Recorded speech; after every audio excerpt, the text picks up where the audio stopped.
Hit it. Do this.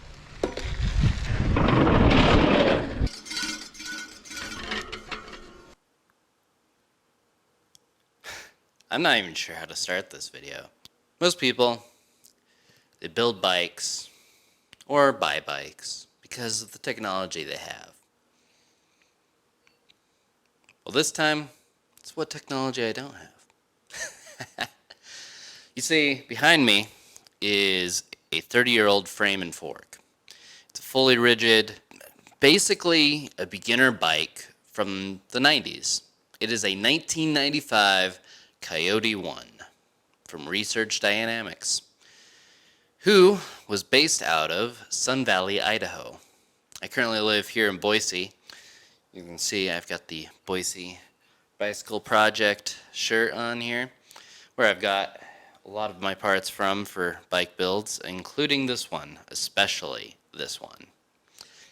This bike is the definition of underbiked, but we did some stuff to help with that. This is a 30-year-old bike. It's almost as old as me. And why do I have this bike? Well, it's my dad's bike. I guess it was a gift for him. And barely ever rode it, basically. So it was neglected, but left in a garage for the most part. And as a result, the frame is in good condition. The fork was in all right condition. I mean, like, cosmetically it wasn't great, so I repainted it. This is a solid bike to start from. The wheels, the bearings were completely, out of spec. The tires were cracked. The tubes were shot, completely flat. I think it was running 2.25 tires on there, front and rear. Still the original tires. I'm not even kidding. It had cantilever Shimano brakes. It had a 3x6 drivetrain with a free wheel. Not a free hub, a free wheel on the rear. I did what I could, and I just ultimately, even though I rebuilt the bearings, I replaced bearings, I replaced the chain, it wasn't good enough. So I decided to go above and beyond on this build and build it into something that, even though it's still a fully rigid bicycle from 30 years ago, now it can actually handle quite a bit.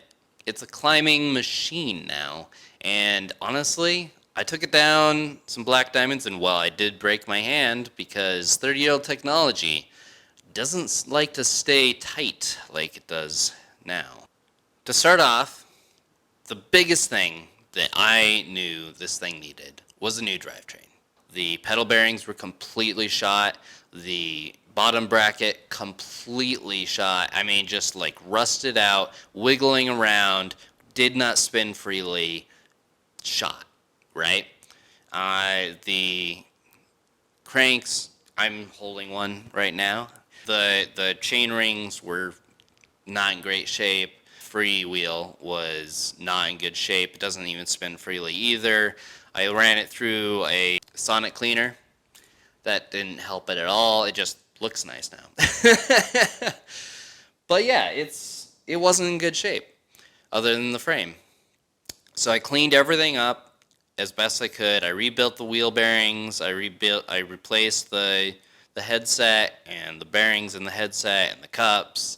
And I was like, this still isn't good enough. So since I had cranks left over from a kid's bike build that I had done for him, it's a full suspension Polygon D24X, because he's a tiny guy.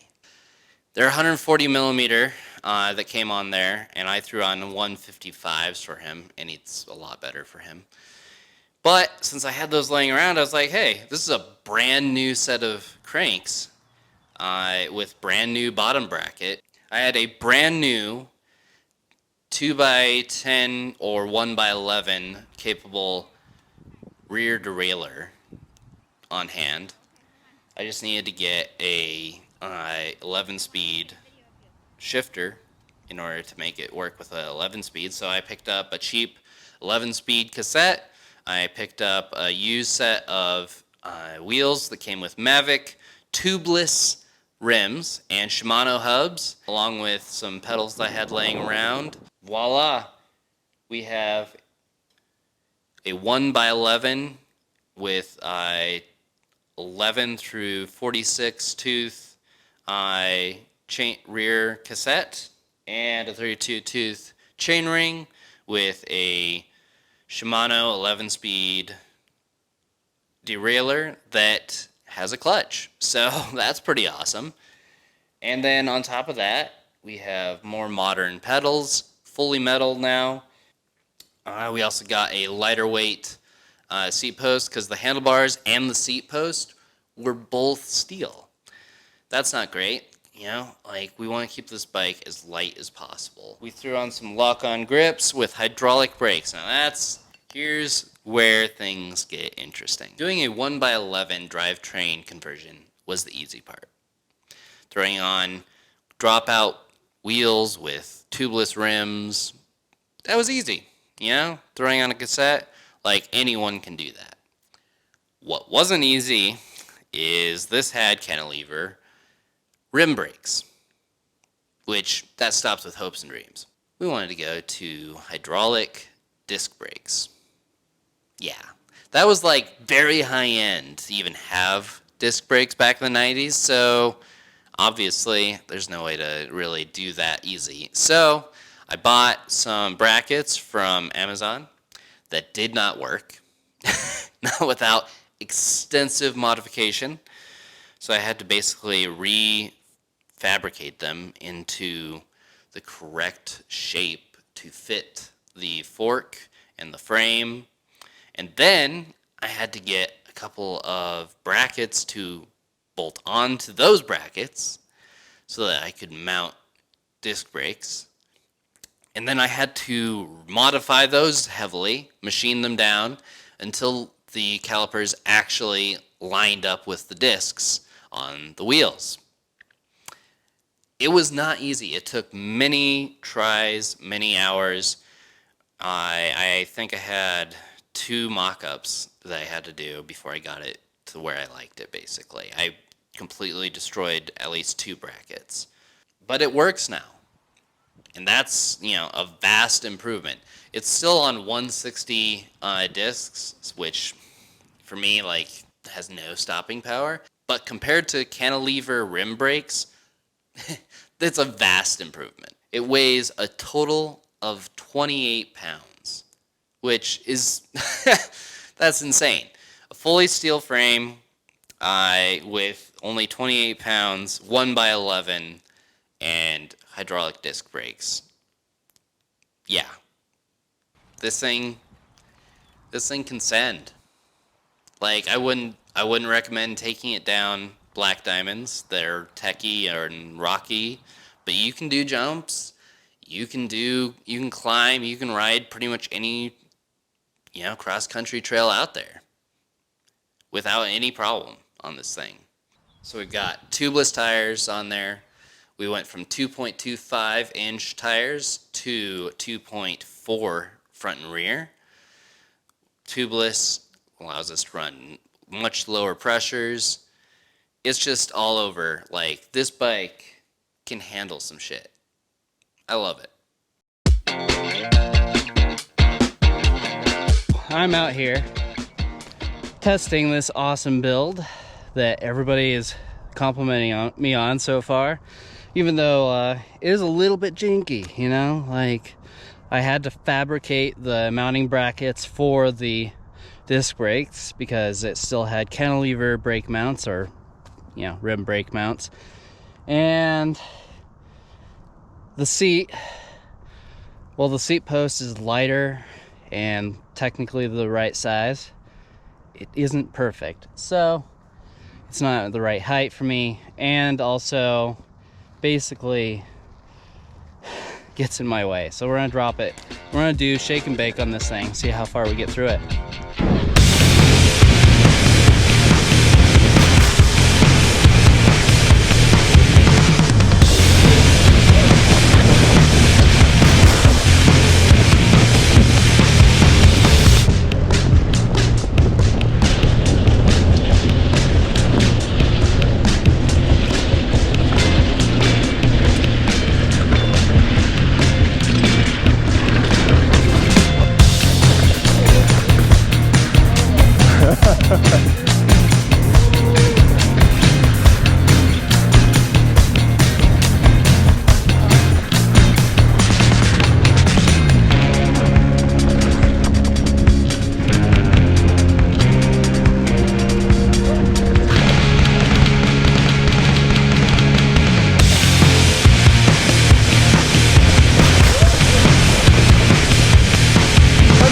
funky at all.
That was nuts, dude.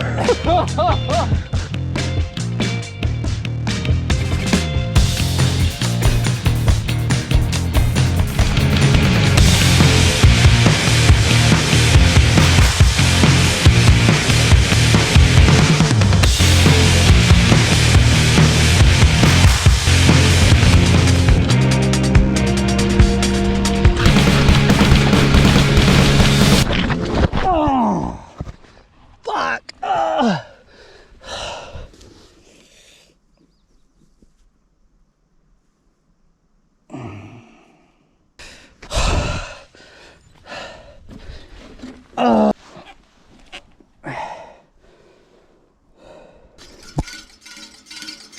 See how much weight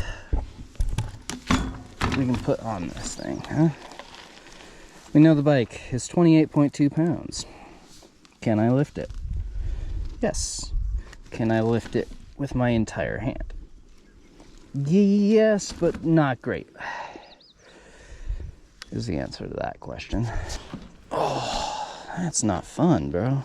My hand is toast for a bit. That's okay. A good video needs a good crash, right? Keep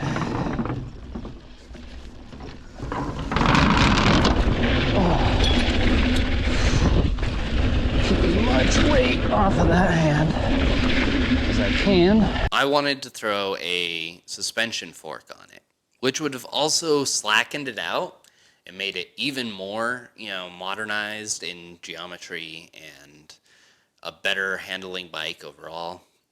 Unfortunately, standardization in the mountain bike industry, or the bike industry in general, is just not there. It doesn't exist, right? So this doesn't even have a 1 1/8 steer tube on it. It's a 1-inch headset. Yeah, 1 inch. So I kept the fork as it is because it's still a good fork. It still works. Obviously the geometry is not very slack. It's very squirrely going downhill or coming off a jump. Like, it feels a lot like BMX is what it is. And that's the thing, that's where we come back to is modern forks use a star nut, and this uses a wedge bolt, basically. And what that does is it takes two pieces of metal, they're wedges, and it just like that, and they offset, and that holds it in place. Well, it's not meant to go over rock gardens super fast and do high speeds over a long period of time. So, I was like, oh, I can do this, no problem. And I did. The first 2 times. But the third time, even though I wrenched that thing down to get it as tight as possible, it had come loose. And so the front wheel went one way, and I went the other way. And as a result, my hand punched into the ground, and I got a boxer's break. So that's the 5th metacarpal there on my pinky. I'm not wearing my brace because it's actually healed quite a bit since then. But yeah, I was down for at least a week, and I still needed to brace the following week. So that sucked. I had to race and a brace, 2 braces. I double braced it, and still took a third. But yeah, so this is a perfectly capable bike, and it was awesome to build, even if it was a pain in the ass, and it took a lot longer than I wanted it to, and it cost more than I wanted to, even though I used parts for the most part, and budget parts otherwise, and parts I had laying around. I think it was worth it. Underbiking really changes how you ride a trail. Anyway, thanks for watching. Please like and subscribe and drop a comment, because I'm trying to grow this channel. I'm trying to make cooler videos, but like, I need your support. I need people to engage with my channel and my videos. So please, please engage, comment, like, subscribe. Show me that you enjoy these videos. Thanks for watching, and I hope to see you next time.